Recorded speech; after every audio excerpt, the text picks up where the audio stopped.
Манай нэвтрүүлэг бол их нэрнээсээ тодорхой байдаг л да. Хин хаагур юу хийгээ явна вэ гэд. За энэ хугацаанд та хаагур юу хийж яв? Бас гинтл ороод ирлээ та гэж юм бас. Тэгээд нэг хүн ирнэ сурвалжилж байгаа л бас л тэгжил ойлголоо л да бас. Тэгээ яг хөө хөрөө оноос хойш нэг жоохон завсарлагатай байгаа бас.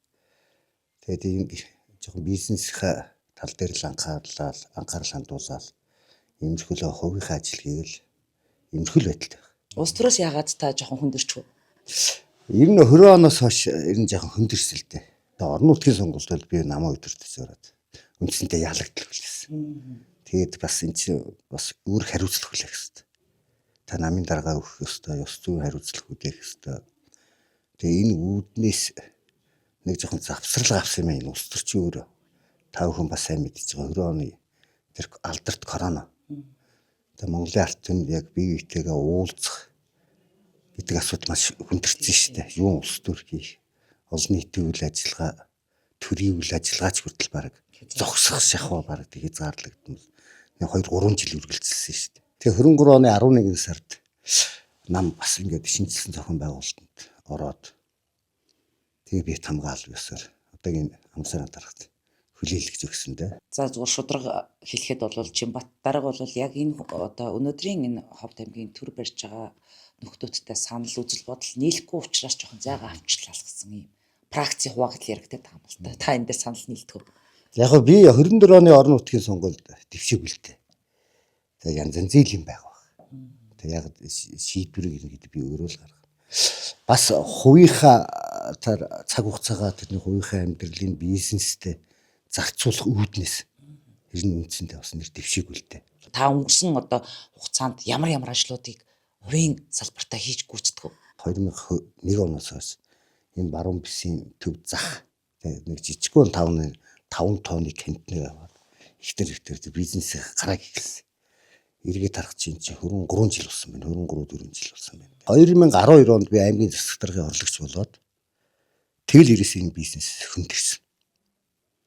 Тэгээд 2016 онд Арчсан нам орон нутагт ялагдаад тэгэхэд 2017 онд чинь би дахиж нэг улс төрлөө орж нэг намын дарга хийгээд тэгээ энэ хэдэ би бизнесээ бол үндсэндээ орхисон. Эхнэр л одоо энэ компани бүх үйл ажиллагааг зохицуулах, авч явах, бүх ачаа хүн одоо хүндийг одоо их нуруунд дээр ганцаараа л үргэлжлэн гэж явсан. Гигант дэлгүүрийг би 21 оны 4 сарын 1-ээс эхлээд энэ барилгын ажлыг эхэлсэн. Яг хорон тэр жил бас хэцүү жил байсан юм да. Алдарт корона чинь бизнес асар их л одоо бэрхшээлийг бий болсон. Тухайн үед Монголд хэдэн цуугаараа энэ бизнес эрхлэгчээд энэ компаниуд бол дампуурсан бид. Сүүлд энэ статистик энэ дүн мэдээ харахад. Тэгээ энэ бэрхшээл бас манай дээр тохиолдсон. Тухайн үед материалын сааталт орсон. Ажил хүчний сааталт орсон. Тэгэд энэ барилгыг бол нэг давхар оруулсан. Анхны зургийг нэг сонирхчихв.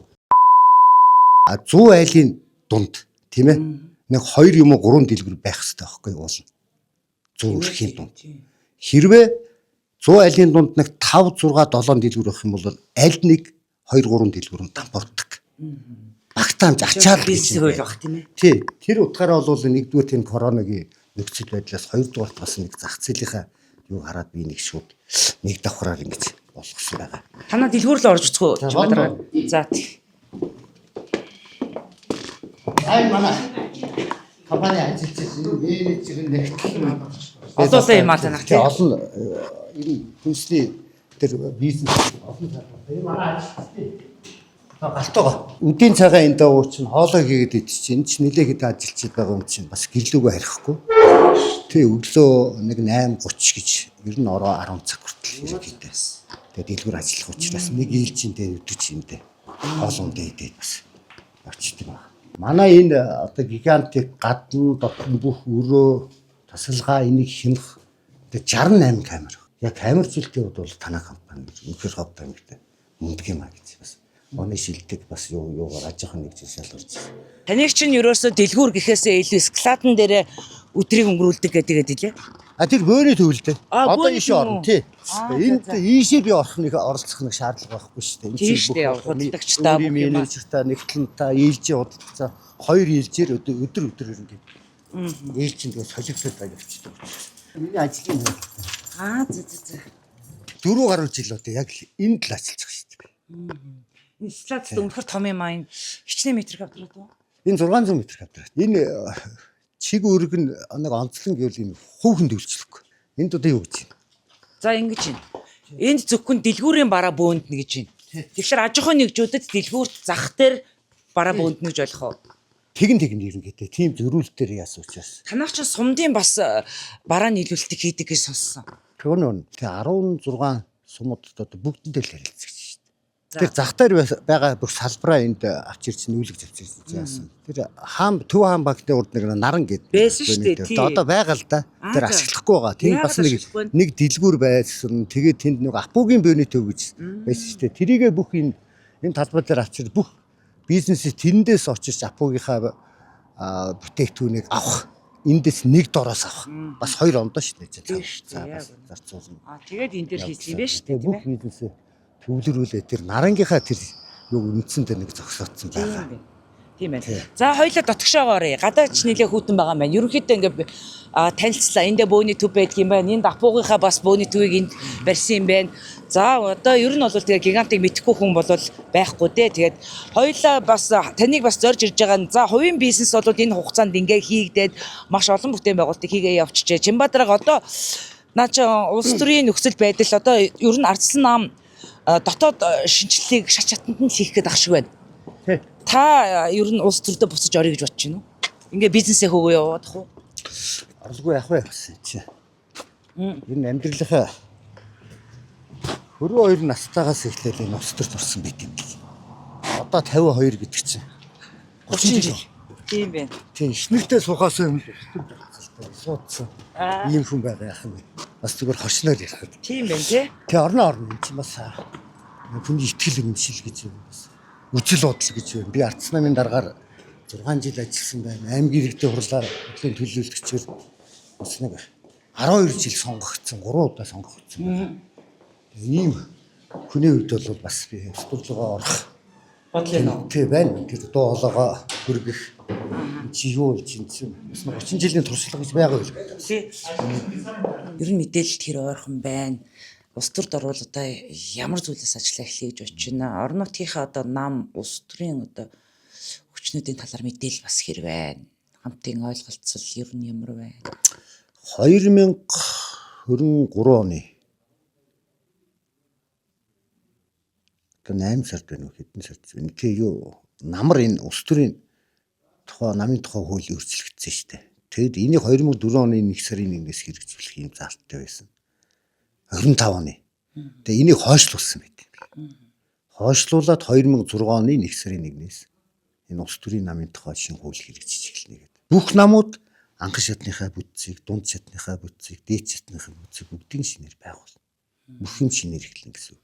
Тийм учраас одоо манай намын одоо юугаар журмаар энэ дүрмээр тэгээ энэ сонгуулийн юугаар бол энэ 3 сарын 10-ын дотор бүх намын гишүүдийн шинжилсэн бүртгэл орон дээр тэгж байна. Түүний дараа анхан шатны юу сонгуул юм, дунд шатны сонгуул юм, дээд шатны сонгуул юм, аймгийн намын орооны одоо сонгуул юм, сумдаа бас нэг гишүүдчний сумынхаа намын хороо байгуулна.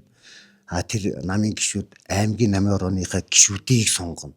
Эргээд тэр аймгийн намын хороо чинь хуралдаад үндэсний бодлогын хорооныхаа гишүүдийг сонгоно. Манай хувьд аймгаас 12 үндэсний бодлогын хороо сонгогдох.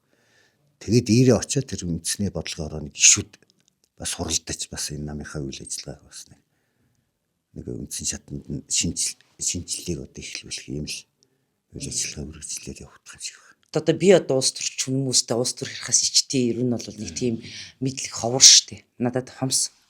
Гэхдээ яг зүгээр яг сэтгүүлч хүнийхээ ингээд өнцгөр ингээ харахаар манай аймгийн засаг дарга марсана дарга яг ингээд нэг аймгийн дарга боллоо гэдэгтээ нэг хандсан болов гэсэн бодол төрөөд. Тэгээ одоо ингээд нөгөө залуучуудаа бас ингээд намын одоо шин даргаар залуучуудаа сонгох илүү одоо хойч үедээ илүү анхаарал байгаа юм болов гэсэн юм бодол төрөөд тий. Та ер нь ингээ улс төрдөө орох гэж байна, эргэж орноо гэд ингээ сая ярьж штэ яриандаа. Тэгээд намын дарагад өрсөлдөх юм бодол байна уу? Тэгээ энэ намын даргын асуудал яригдах юм уу, яригдахгүй юм гэдэг би сайн мэдэхгүй байна. Мэдхгүй. Мэдээлэл алга. Энэ талаар бол надад бол мэдээлэл алга. Харин зүгээр энэ чинь 164 намын орооны гишүүд бүртгэх юм. Тий. Тэгээ ихлээр би одоо аймгийнхаа намын ороонд одоо би эхлээд сонгох хэрэгтэй. Тий. Одоо хаанаас ямар тойргоос одоо нэр дэвшгүй гэдэг асуудал одоо бодоо сууж штэ. 94 оны сонгуулиас хойш ч одоо би шуураад арахта 2 удаа уулзсан байт. Таарсалтай нэг цэорд нарын авит энэ хайр дээр. Тэгээ сайн манай намын энэ золголтон тэр нэг. Яг уу тэр дарагчуд ажиллаа хийж намын дарга би бас намын дарга хийж үтсэн хүний хувьд одоо нэг л өдөр болгоно ороод ажиллаж яаж хийж юм гэл 9 жилдээ бол 7 юм яриа л одоо сэтгэл санааг нь үнэмэл. Тэгээ буруу зөвлөгөөч өгчдөг ч юм болоо нэг хэлэх юм бол бас тэгээ тийм үднээс бол манай хүн чи өөрөө ч намайг дуудаж бас тэгээ одоо яах чинь хийх чинь гэж асуучих бэрсэнгүй. Тэгээ би ч завгүй байхын хүн чи төглөө яах. Өглөө энд доотлын тэр нэг бөөний төвдөр чинь ихтер битвэр нэг 10 өнгөрч ирээл. Ороод заримдаа ачааллын үер бол 1-2 цаг үед гэртээ харин шүү дээ. Тэгж ажилдаа шүү дээ. Тэгэхгүй л энэ их олон энэ харилцагч нөрөө энэ бараа таврыг зөөх буулгах дээр энэ ачаа буулгах. Ерөөсө бүгд зарим үед би өөрөө одоо хүн хүч дутгдсан үед бол өөрөө бараага зөөгөл буулгаал. Тэгэл ингээл явах шүү дээ. Тэгэхээр бол надад бол тийм завч хэл бол байхгүй томс. Тийм учраас 2 удаа уулзсан учраас тэр хүн ямар үйл ажиллагаа хийгээд яваад байна гэдэг асуудлыг бол би сайн нэгдүгürt мэдэхгүй байна. Яг л жирийн иргэд сонгогчтой адилхан юм мэдээлэлтэй байх. Одоо ингээл нам ялхлаар мэдээж ясан нам засаг дарга ер нь бага бүрдүүлдэг шүү дээ. Тий бүрдүүлдэг цаашдаа амжилттай ажиллах нь угаасаа хэр сайн баг бүрдүүлэх вэ гэдгээс шалтгаалдаг тийм ээ. Гараанаас. Яагаад тэгвэл энэ эхний томилгоонууд байгаа шүү дээ гол. Эндээс нөгөө засаг даргын үйл ажиллагааны мөрийн хөтөлбөрийг одоо биелүүлэх юмсан баг бүрдэх хэрэгтэй. За багийг бүрдүүлэхэд бол нэг хитгэйтэн дэв байгаа. Манай намын дүрмч байдаг. Яг дүрмийнхаа тэр намын байгууллагын дотоод дүрмээ ингээ хэрэгжүүлээд бол энийг амархалтай. Нэг юу байдгүй хэрүүл маргаан гэдэг талаасаа илүү нөгөө шүүлтүүрээр ингээ гарц. За намын хорооны хурал гэж хуралдах хэрэгтэй. Энэ хуралдсан уу би лав сонсоог 24 оны тэр орон нутгийн сонгуулийн дараа эндээс аймгийн засаг дарга иргэдэд хурлаа нэлээд дэвшүүлдэг. Дэвшүүлээд шууд бүлэглүүгээ оруулна. Бүлэг тэрийг дагж биелүүлэх юм бас үүрэгтэй. Дараа нь янз бүрийн томилгоог бол бас энэ аймгийн намын тэргүүлэгч гэж бас нөгөө намын хорооны хурлын бус хуралдааны бус үеэр бол байнгын үйл ажиллагааг ингээд хангаж явах байгууллагын тэргүүлэгчд. Тэр тэргүүлэгчдэрээ хилцээд ямар одоо улс төрийн албан тушаал дээр намынхаа боловсон хүчний хэнийг одоо дэвшүүлэх үү гэдэг уралдаан бий болох хэрэгтэй. Олон хэсгээс. Тий. Тэр шүүлтүрэн чухам яаж хэрэгцсэн би сайн мэдэхгүй байна. Зүгээр зарим агентлагийн дарга томилогч байгаа байдлыг харахад бол бас хүмүүстэй бас уулзаад ингээд сонсож барихад бол нэг тийм хилцүүлэг бол нэг явагдахгүй байгаа юм шиг тийм зүйл сонсогдсон шүү. Тэгээ юунаас л болж нөгөө намын дотоод тэр нэг одоо биеийн ойлголцол одоо тэгэл одоо хардах сэтгэлүүдээ хаанаас хаана явжсэн ямар хүний ямар албан тушаалтай томилчгүй эн чи одоо бас ямар шүүлтүрээр гарсан. Тэр иргэд одоо сонгогчд энэ намын бүтэц намын гишүүд энийг яг зөвшөөрч байгаа юм уу? Хөндлөж байгаа юм уу? Тэр олон түмний хөндлөлийг одоо авч чадах юм уу? Боловсон хүчний одоо хэрч чадварлгүй гэдэг. Маш их олон шүүлтүүр байна. Хэрвээ хөвхөн энийг сонгох юм бол бас болохгүй л дээ. Ийм зүйл дээрээ бол чухам яаж явж байгааг бол үнэхээр сайн мэдэхгүй байна. Ойрын одоо төлөвлөж байгаа том зорилго юу? Би бас нэг зүйл дээр их санаа зовж байгаа юм л да. Улс төрд баруун 30 гаруй жил явсан хүний үед. Одоо яг ийм эмзэг үед бүх юм шинээр эхэлж байгаа энэ бүтэц бүрэлдэхүүн намын хорооны бүрэлдэхүүн шинээр эхэлж байгаа үед. Урдан миний үед энэ чи 20 оноос миний үед намын дарга хийж их үед зүгээр аймгийн намын хорооны гишүүдийн 3-1-ийг солих артаац ордог байсан. Одоо 164 намын хорооны гишүүн анган шатныхаа нэгжээс очсон гот. Энд нэлийн өрсөлдөөн бол. Тий, олон ч хүмүүс нийт дэвших сонирхолтой байгаа. Тэгээ эндээс бас нэг бүтэц урд нь явж исэн тэр бүтэц алдагдах юм бол гэдэг зүйл дээр би бас нэгж байгаа. санаа зовоод байна л дээ бас нөгөө олон жил явсан хүний хувьд. Хэрвээ тэр бүтсэн ингээ алдагдчих юм бол өөр шин бүтэц бий болоод магадгүй хувийн ашиг сонирхлоор хэсэг бүлэг хүмүүсийн ашиг сонирхол даван галаад энэ намын хороонд олон хүн болоо гараад ирчих юм бол энэ нам үндсэн нэр 3 тулгуур байт юм л дээ. Ирхчлээ тэр шудраг ёс эв нэгдэл гэдэг. Энэ эвдэгдэх юм бол энэ нам гэдэг бол энэ өөрөө утгууч нь алдагдана. Үнд зүйл нь алдагдана. Зүгээр ашигын төлөө байгуулга бол явж байгаа байхгүй. Магадгүй энэ улс төрийн намыг ашиглаж одоо өнөөгийн Монголын одоо хөгжлийн одоо энэ хоцрогдол зогссон урагшилдгүй энэ байдал чинь улс төрийн намыг хэсгүүлэх хүмүүс хөвдөө ашигласан, өөр зөрүүлтээр ашигласан, гаднаа их гоё ярддаг. Энэ улсын хөгжилтэй холбоотой шүү дээ. Энэ аймаг орон нутгийн хөгжилтэй холбоотой. Тийм учраас энэ дээр би бол нэлээд анхаарна. Хэн нэгэн бүлэглэлт хүний бүлэглэл тэр хүн чи одоо янз бүрийн гэлэн янз бүрийн явна би ингэн намыг ингэж явж явна гэд. Тийм хүний бүлэглэлд өгчих юм бол энэ нам дарангуул тогтно. Дарангуул тогтсон нөхцөл айдас бий болно. Айдас бий болох юм бол энэ нам ямар ч үйл ажиллагаа бүгд одоо зүгээр салхи хүрхгүй бол тэгэл өмхирэл зэврээл тэгэл алгуул. Тийм учраас тэрний эв нэгдэл гэдэг бол одоо манай нам чих олон практиктай гэж иргэдэж штэ. Олон үзэл бодолтой. Энэ хүчний тэнцвэр гэж байх хэрэгтэй. Нэг практик дангараа энэ намыг одоо их мэдлэгийг ч авч болохгүй. Бүгдийг нэг авчих юм бол тэр ямар байдал руу орох та бүхэн мэдчихэж байгаа шүү дээ. Тийм учраас энэ олон практикууд, олон үзэл бодол хоорондоо үзэл бодолтой уралдуулаад намын гишүүдтэй орж ярилцах хэрэгтэй. Ярилцах хэрэгтэй. Тэгжээж энэ олон ургалч үзэл бодол энэ намд шингээсэн. Дээр нь ахмад үеийн төлөөлөл нь бас байгаасаа, дунд үеийн төлөөлөл нь байгаасаа, шин залуу үеийн төлөөлөл нь байгаасаа. Тийхгүй бол хит нэг талыг барих юм бол аль бим өөрөө нартаос өдөртэй болоод ингээд явчихдаг. Ийм асуудал бий болж би нэгдүгürt энэ дэр санаа зовж байгаа. За энэ асуудалд ингээд үндсэндээ ингээд 4 сарын 7-оос 1-ээс ингээд шийдэгдээд явчих байх. За тэгээд амьдрал эхэлнэ шүү дээ. Миний нэг мөрөөдөл байт юм аа бас нэг бодол. Энэ барилгын салбарт нэг ороод хүч үзүүлэлттэй ямар байт юм болов уу гэдээ бас нэг бодож ийсэн. Гэхдээ би энэ гадаад дотоодор энд гадагшаа бас нэг аялсалтай. Би нэг Миланд явж байгаад нэг зүйлийг нэг олж харсан. Бас нэг тийм шууд машинтайгаа ороод нэг буудлын нэг давхар хөрхөө. Тэгээ өглөө нэг цай хоолоо идэ гарчдаг гэрүүлээрээ тэндээс гамардаг.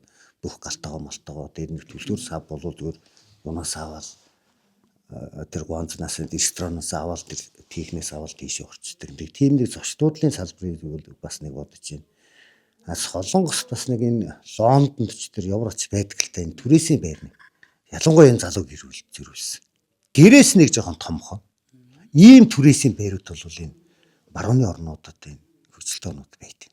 Би тэрийг нэг ихлүүлдэг юм билүү гэсэн тийм бодол байгаад нэг 100 айл ч юм уу 50 айлын юу ихлээд нэг барьж үзээд хямд барьцаа аваад тэгээд дээр нь одоо сараар төлөө явчихна. Тэр хідээч гарч болно. Дараагийн хүн бэлэн байдаг.